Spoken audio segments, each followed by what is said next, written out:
So I'm here with Sobo Tucker and Jerry Ratcliffe, Hootie, after this big Virginia 61-58 win here on Senior Day. Virginia winning in overtime. And Sobo, what are your thoughts?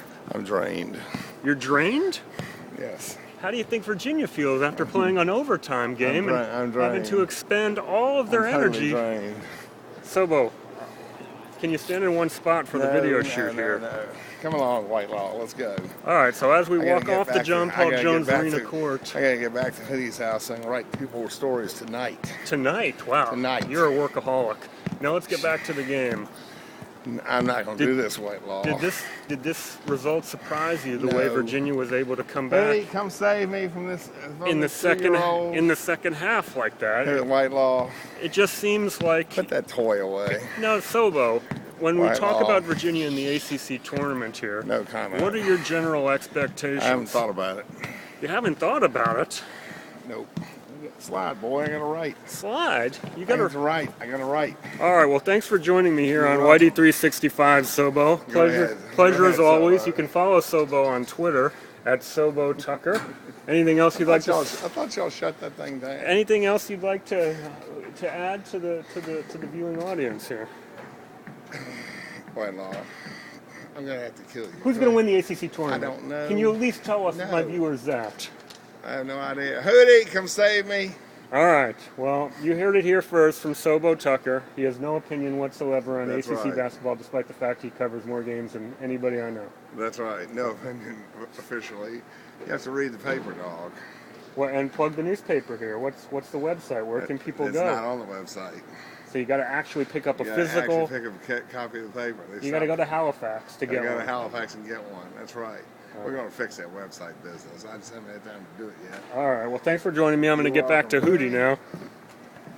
Now, Sobo Tucker doesn't have much opinions on this game, but I'm walking now towards a man, a legend, if you will, who probably has many opinions on this game here tonight. Hootie Ratcliffe. See what Hootie's doing.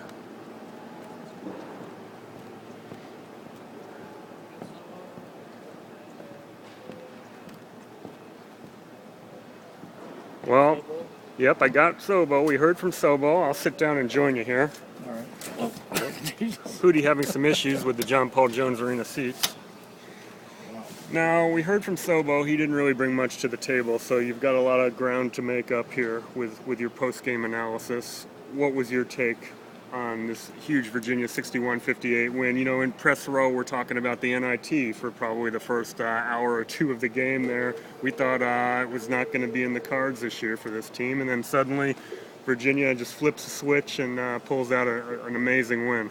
It was amazing. It was, I guess, the second best comeback in this building's history, the fifth largest comeback in school history, down 17 points in the first half.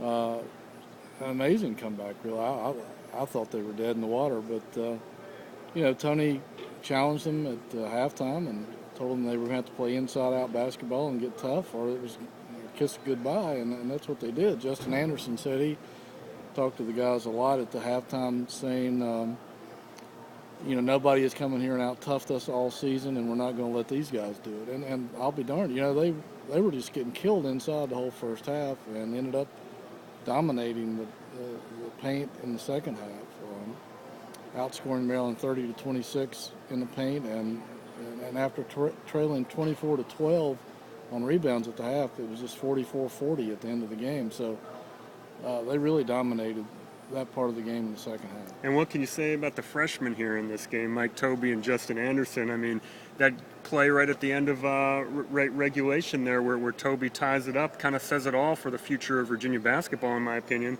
Anderson, Tobey was the third option on that play, so it was a savvy play by Anderson off the inbounds pass to find Tobey in that position, and then tremendous composure, I thought, by Tobey not to rush and get ahead of himself, and then he flicked it in nicely with his left hand. And I tweeted about this during the game, Hoots. I mean, it would be hard to tell watching the game today who was the projected NBA player. if you watched Alex Len and Mike Tobey go at it. I mean, Tobey showing great poise, and Anderson too. No, you're right. It's two great freshmen, two of the better freshmen Virginia's had in a long, long time. And, I don't want to get ahead of ourselves, but those guys are going to be so much fun to watch the next few years, especially when they get some of these other guys added to the program that they're missing now, and some new blood. But, yeah, you're right. I mean, Tobey was unbelievable there. Particularly, I'm so impressed that he's been able to come back from out for a couple of weeks with mono, not being able to shoot or anything.